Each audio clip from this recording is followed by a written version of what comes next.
वो भी फेक निकला। वो इशू करा गया है 2022 में। अब आप सोचिए 2022 में, अब हम 2023, ये 1 साल पहले पैदा हुई थी, 1 साल की बच्ची सीमा हैदर।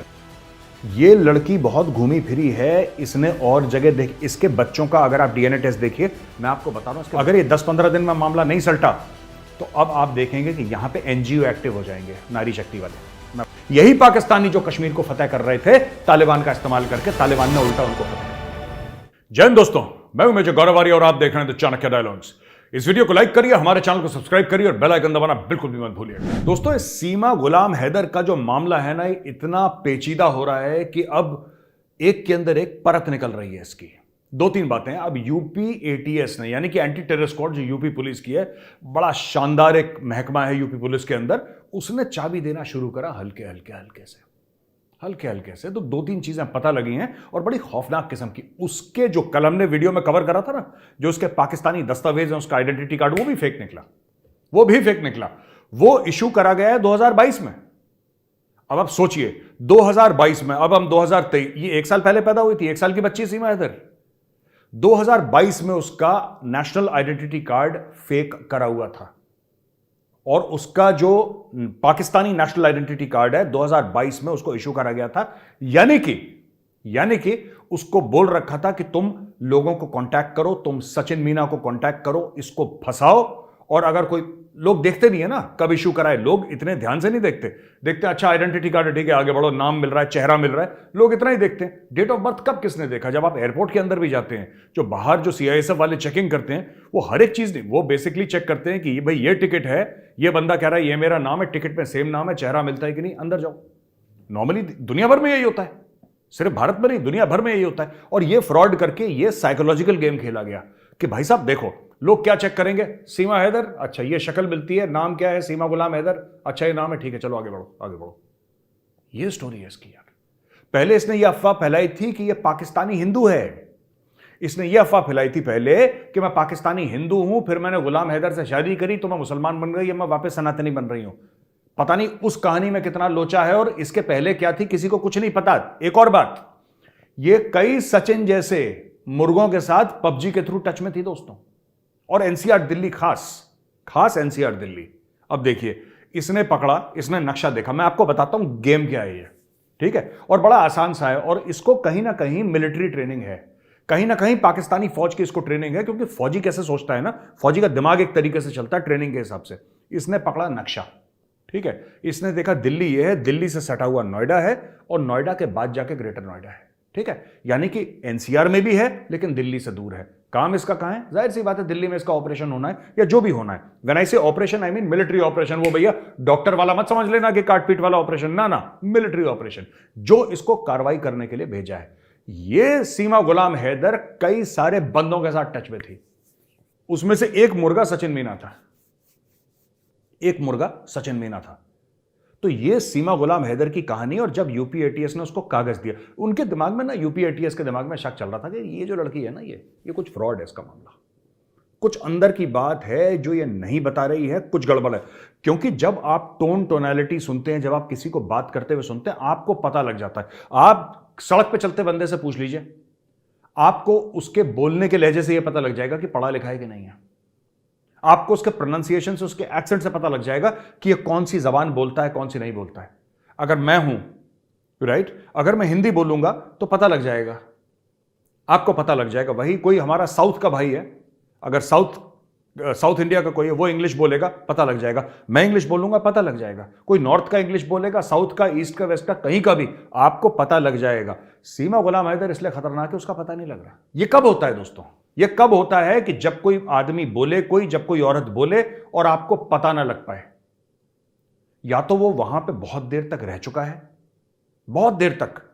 अब जैसे मैं आपको छोटा सा उदाहरण देता हूं, ठीक है, अगर मैं बचपन से चेन्नई में रहता, या उस समय मद्रास हुआ करता था, मैं मद्रास में रहता बचपन से, तो मैं तो एक तमिल की तरह तमिल बोलता, नेचुरल सी बात है, मैं बोलता, मेरा वही एक्सेंट होता, वही खाना पीना होता, वही आउटलुक होता, वही सब कुछ होता ना। सिमिलरली अगर कोई तमिल बच्चा यूपी में रहता तो वो तो वैसे ही बोलता, उसमें तमिल एक्सेंट तो नहीं होता, पर मुझ में होता क्योंकि मैं वहां पे था। इसी तरीके से जो बंदा जहां पे रहता है वहां पे उसका वेशभूषा, एक्सेंट, उसका बोलने का तरीका, सोच, सब कुछ वैसे ही हो जाता है, राइट? बहुत समय तक, मैं आपको अपना एग्जांपल देता हूं, बहुत समय तक बचपन में 2-3 साल जब मैं दिल्ली से आया, मेरा नॉर्थ ईस्ट का एक्सेंट था, क्योंकि मैं 3-4 साल मैंने वहां पे पढ़ाई करी थी। तो बच्चों के साथ रह के, मेरे दोस्त कौन थे? नागा थे, मिजो थे, खासी थे, मणिपुरी थे, ये सब मेरे दोस्त थे। मैं शिलोंग में पढ़ा, मैं मिजोरम में पढ़ा, मेरा एक्सेंट वैसा हो गया, मेरा एक्सेंट वैसा हो गया। जब मैं दिल्ली में आया तो लोगों ने मुझे फिर बोला कि यार ये कहां से आया, ये इसका तो एक्सेंट ही अलग है, दिल्ली वाला एक्सेंट ही नहीं है। फिर जब मैं डीपीएसआर के प्रोग्राम में आया था, उसी तरीके से दोस्तों ये बात होती है। सीमा गुलाम हैदर जिस तरीके से हिंदी बोलती है हम डिस्कस कर चुके हैं, राइट? अब किसी ना किसी ने तो पकड़ के ना इसको सिखाया है कि मैडम आप ऐसा बोलो। इसके वॉइस कोचेस, इसके एक्सेंट कोचेस लगे हैं, आप मेरी बात मानिए। ये लड़की बहुत घूमी फिरी है, इसने और जगह देख, इसके बच्चों का अगर आप डीएनए टेस्ट देखिए, मैं आपको बता रहा हूं इसके बच्चे पूरे नहीं है। ये होंगे इसके 1-2 बच्चे, इसमें 4 इसके बच्चे नहीं होंगे।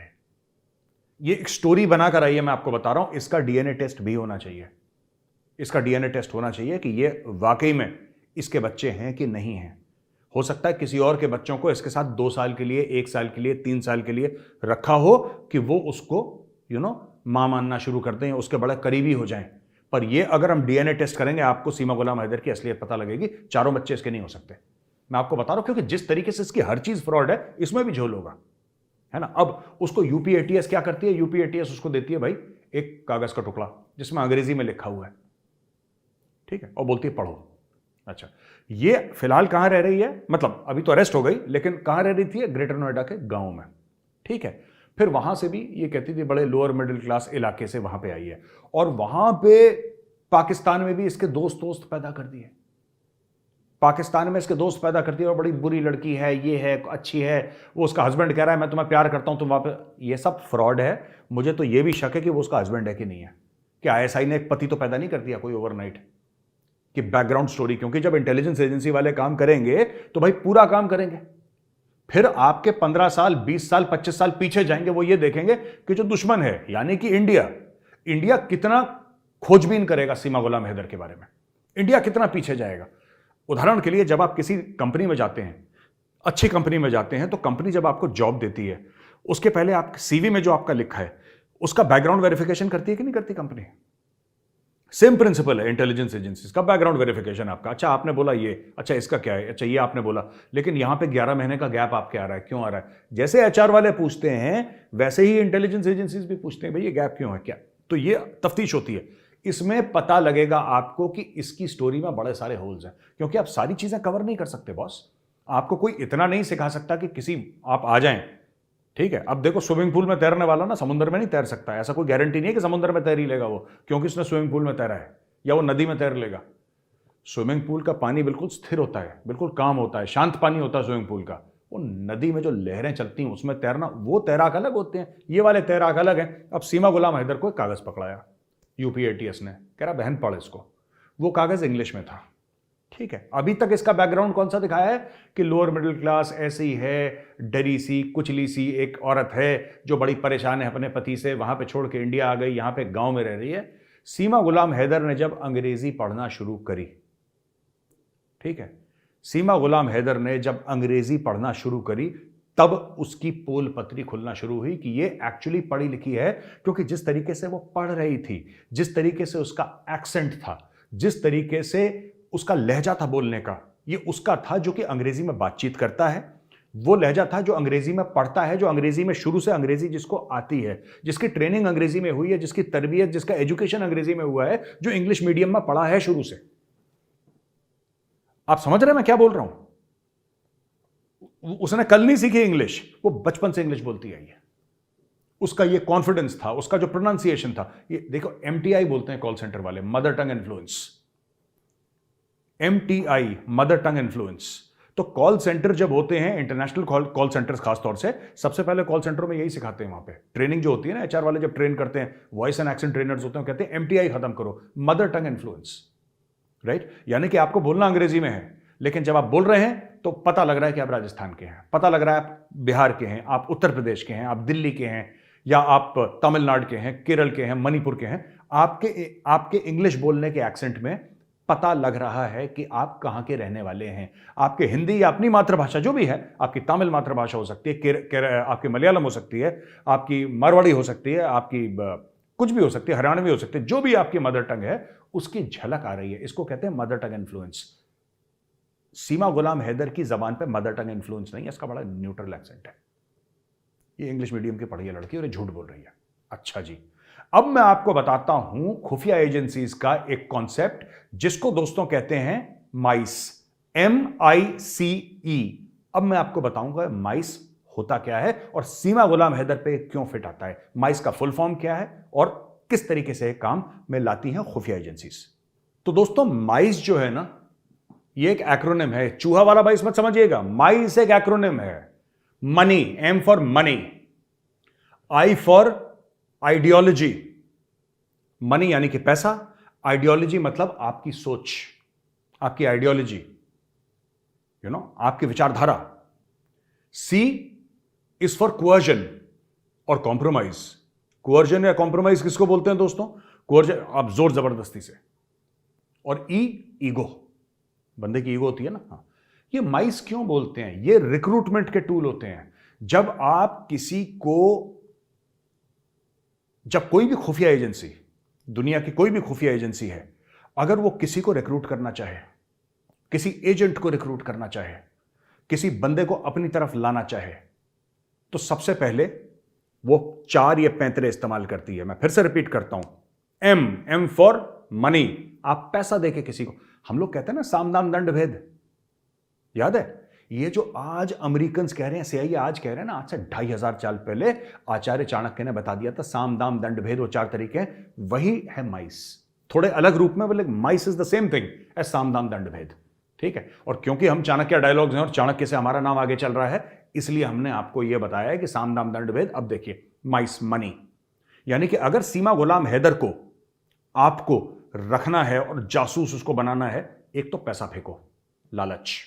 ठीक है, आई आइडियोलॉजी, उसकी विचारधारा क्या है? अगर पैसे से नहीं मानती तो विचारधारा से मानेगी, राइट? अब जैसे आप किसी जिहादी को पकड़ते हैं और बोलते हैं कि यार तुम एक काम कर दो, खुफिया एजेंसी उसको पकड़ती है, बोलती है काम कर दो, उसको पैसे वैसे से कोई मतलब नहीं, उसको जिहाद से मतलब है, उसको काफिर मारने हैं, तो फिर उसको बोलो कि तुम जन्नत जाओगे, तुम्हें 72 हूरें मिलेंगी, ये लो RDX की जैकेट पकड़ो और बम मार देना और काफिरों को मार देना 20-50 और तुम जन्नत पहुंच जाओगे, वहां पे हूरें मिल। वो आइडियोलॉजी है। ठीक है, या आइडियोलॉजी कुछ भी हो सकती है। भारत के ऐसे लोग हैं जो कि जासूस थे, जो कि सोवियत यूनियन के लिए जासूसी कर रहे थे, जितने भी लेफ्ट लीनिंग प्रोफेसर थे। मैं किसी और दिन इसके बारे में पूरा आपको ब्यौरा दूंगा। यहां पे यूनिवर्सिटीज के अंदर, हमारी यूनिवर्सिटीज के अंदर ऐसे प्रोफेसर थे जो कि इतने वामपंथी हो गए थे कि उनको लगता था कि भारत बेकार है, सब कुछ जो भी है सोवियत रूस है, और सोवियत रूस के लिए भारत के ऊपर जासूसी करते थे ये लोग, भारतीय होने के बावजूद। तो दूसरा आता है आइडियोलॉजी, यानी कि विचारधारा। तीसरा है कोअर्जन, राइट? कोअर्जन यानी कि आप किसी की बाहें मरोड़ दो, है ना? आप किसी को ऐसा करो कि वो आदमी परेशान हो जाए, वो आदमी प्रेशर में आ जाए। ठीक है, आप उसको कोअर्स करो, ये C है। और E है ईगो, आप किसी की ईगो पे खेलो। ईगो पे खेल लिया आपने, आप ईगो पे कैसे खेलोगे? आप ईगो पे ऐसे अच्छा, आप ये काम कर ही नहीं सकते। हमें तो लगा था बहुत बहादुर हो, बोलते हैं ना जब किसी को फूंक चढ़ाते हैं ना अपने दोस्तों को, है ना, कि भाई तो कूद जा। अरे मैं नहीं कूदूंगा, टांग टूट जाएगी मेरी। अरे हम तो यार आपस में बात करते थे, पता है तेरे पीठ पीछे हम क्या बात कर रहे हैं, कि तू तो बड़ा बहादुर होगा यार, तू तो बड़ा तेज है, तू तो बड़ा बहादुर है, शेर दिल है। अब पता लगा तू तो गीदड़ है, तेरे बस का ही नहीं है, जा डरपोक है, तुझसे बात नहीं करते। तो उसको बुरा लगेगा, उसके अहंकार पे चोट पहुंचेगी, वो कहेगा नहीं मेरी ईगो है, मैं कूदूंगा चाहे उसकी दोनों टांगें टूट जाएं। सीमा गुलाम हैदर का क्या है, ये ई वाला केस है जहां तक मुझे लगता है, इस मामले में ईगो है। ठीक है, उसको पैसा भी दिया होगा, ऐसी बात नहीं है, उसकी आइडियोलॉजिकल मोटिवेशन भी होगा, उसका कोअर्जन भी होगा, लेकिन मैं आपको बता रहा हूं, ये जो है ना चीज, ईगो कहां पे उसकी नजर आई? आप सोचो, सीमा गुलाम हैदर की ईगो कहां पे नजर आई? उसकी ईगो वहां पे नजर आई, अभी तक झूठ बोलती आ रही है, सब कुछ झूठ। नहीं मेरे 4 बच्चे, ये मेरे ही बच्चे हैं, गुलाम हैदर मेरा पति था, मैं पबजी खेली, पबजी सचिन से प्यार करती हूं, सनातनी बन गई, हिंदू बन गई, इंडिया में रहूंगी, मुझे वापस मुझे भेजो, मुझे मार देंगे। वहां से भी मौलाना मौलवी कह रहे हैं मार देंगे मार देंगे मार देंगे, पूरा एक माहौल बनाया। फिर उसकी आई ईगो, जब इंग्लिश का कागज उसके सामने रखा तो उसकी आई ईगो, अच्छा मुझे इंग्लिश भी नहीं आती। आप माइंडसेट समझिए, भारत में नहीं कहते, अरे यार, और हम लोग गलत कहते हैं। ये प्रॉब्लम, ये खुजली भारत में भी है, पाकिस्तान में भी है। हम लोग गलत कहते हैं। हम लोग, जो बंदा इंग्लिश नहीं बोलता, हम कहते हैं अरे तो अनपढ़ है, राइट, ये बंदा तो अनपढ़ है। जहां पे उसके ऊपर प्रेशर आया, 1 दिन 2 दिन 3 दिन का यूपी एटीएस का प्रेशर आया, उसने फर फर फर फर इंग्लिश ऐसे पढ़ के, अब ये बोलो ये सचिन की बीवी है, बोलो।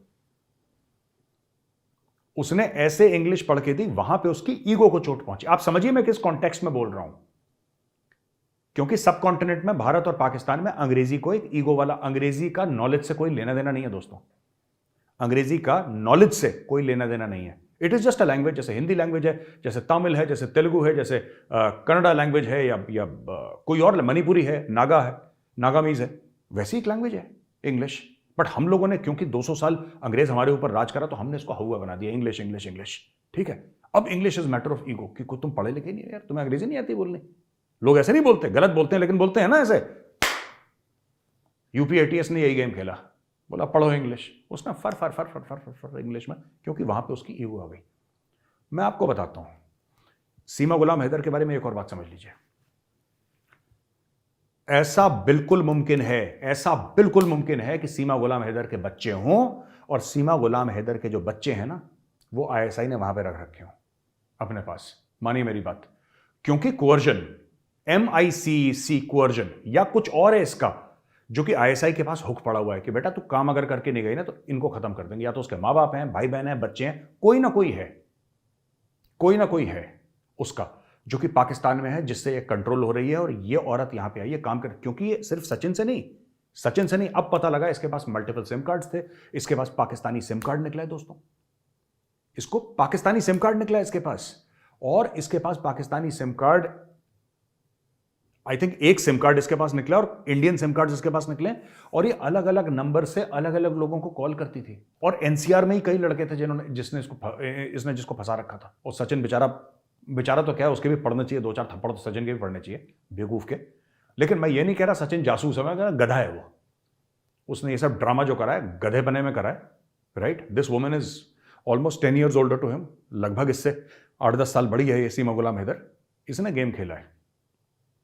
और दोस्तों, ये सीमा गुलाम हैदर की, मैंने माइस का कंसेप्ट आप समझ लीजिएगा। और ये माइस का कंसेप्ट जो मैंने आपको समझाया ना दोस्तों, ये आपके जिंदगी भर काम आएगा, लोगों से काम कराने का, जो आचार्य चाणक्य ने आज से 2500 साल पहले बताया था हमको, जो अर्थशास्त्र में लिखा है, साम दाम दंड भेद। वही कॉन्सेप्ट है जो अमेरिकन कहते हैं मनी। ठीक है, मनी, आइडियोलॉजी, कोअर्जन, ईगो, वही साम दाम दंड भेद अंग्रेजी में, सेम चीज। ठीक है, ये अब क्या होगा मैं आपको बता रहा हूं। अब जैसे जैसे इसकी पोल पत्री खुलेगी, वैसे वैसे पाकिस्तानी एम्बेसी और प्रेशर डालेगा कि हमें मिलना है इससे, हमें इससे मिलना है, हमें सीमा गुलाम हैदर से बातचीत करनी है, क्योंकि है वो उन्हीं की एजेंट। अब वहां पे एम्बेसडर को आईएसआई से कॉल आ रहा होगा, जो यहां पे एम्बेसडर है ना, उसको आईएसआई से कॉल आ रहा होगा कि बेटा क्या हो गया, ये इसको छुड़ाओ, पूरी जान लगाओ। अब ये जान लगाएंगे। अब मैं आपको बताऊं अगले स्टेप में क्या होगा। अगर ये 10-15 दिन में मामला नहीं सलटा, तो अब आप देखेंगे कि यहां पे एनजीओ एक्टिव हो जाएंगे, नारी शक्ति वाले, मैं बता रहा हूं आपको। और वो अच्छा काम भी कर रहे होंगे कुछ एनजीओस, लेकिन कुछ एनजीओस फ्रॉड भी हैं। वुमेन के कुछ एनजीओस बहुत अच्छा काम कर रहे हैं, जो जेन्युइन काम कर रहे हैं, जाहिर सी बात है, hats off to them, salute है हमारा। लेकिन कुछ फेक भी हैं, और ये हर मैटर को लेके एनजीओस कुछ ना कुछ फेक होते हैं, हर मैटर को लेके। आपकी जो कहते हैं फ्रीडम ऑफ एक्सप्रेशन के एनजीओस हैं, डेमोक्रेसी के एनजीओ, ये सारे के सारे एनजीओस जितने भी हैं, और जो भी इंटेलिजेंस एजेंसी काम करती है दोस्तों, इंटेलिजेंस एजेंसी जो भी काम करती है, वो किसी ना किसी एनजीओ के थ्रू काम करती है फॉरेन कंट्री में, क्योंकि एनजीओ फिर बेचारे बन जाते हैं। एनजीओ वालों के साथ एक बहुत बड़ी चीज है, एनजीओ वाले बेचारे बन जाते हैं। हम बेचारे गरीब, हम बेचारे लाचार, वो विक्टिम कार्ड खेल पाते हैं एनजीओ। हम तो डेमोक्रेसी की आवाज उठा रहे थे, हमें देखो दबा कुचला दिया, फिर अपना नैरेटिव चलाते हैं। तो सारी इंटेलिजेंस एजेंसीज करती हैं। अगर ये सीमा गुलाम हैदर का 15-20 दिन या 1 महीने में केस नहीं सलटा, तो आप देखेंगे यहां से एनजीओ अब बोलना शुरू कर देंगे धीरे धीरे कि एक बेचारी अबला नारी, उसके 4 बच्चे, उसको सरकार तंग कर रही है, और मोदी का देखो, मोदी की बिल्कुल दया नहीं आ रही, और बहुत बुरा। ये सब अब देखना शुरू होगा ड्रामा। ये होने वाला है 1 महीने के अंदर, अगर इसका मामला सॉर्ट आउट नहीं हुआ तो। अच्छा दोस्तों, एक और खबर है पाकिस्तान में, कि पाकिस्तान में फिर वहां पे पेशावर में सुसाइड अटैक हुआ। कोई मारा नहीं गया थैंक गॉड, लेकिन 8-10 लोग जख्मी हो गए बहुत ज़्यादा। अब पता नहीं एंड में क्या होगा, कितने लोग जाएंगे नहीं जाएंगे, लेकिन पाकिस्तान में सुसाइड अटैक लगातार होते चले जा रहे हैं और ये बढ़ गए हैं सुसाइड अटैक पाकिस्तान में। और पाकिस्तान कुछ नहीं कर पा रहा। मैंने पिछले वीडियो में भी कवर करा था कि हाथ जोड़ के खड़े हैं तालिबान के सामने कि बाप माफ कर दो यार, प्लीज खत्म करो यार, इस चक्कर को मत करो। लेकिन अफगान तालिबान बोल रहा है कि बॉस हम तो करवा ही नहीं रहे, तहरीक तालिबान पाकिस्तान से हमारा कोई लेना देना नहीं है, तुम आपस में सलट लो। और वो ठोके जा रहे हैं पाकिस्तानियों को। ये वही पाकिस्तानी थे जिन्होंने बड़े भंगड़े चंगड़े डाले थे, शादियाने बजाए थे, ओए होए साडे मुसलमान भरा काबुल में जाके उन्होंने फतेह कर लिया। वो बड़े नाचगाना कर रहे थे, मार मार के उनकी चमड़ी निकाल दी अफगानों ने।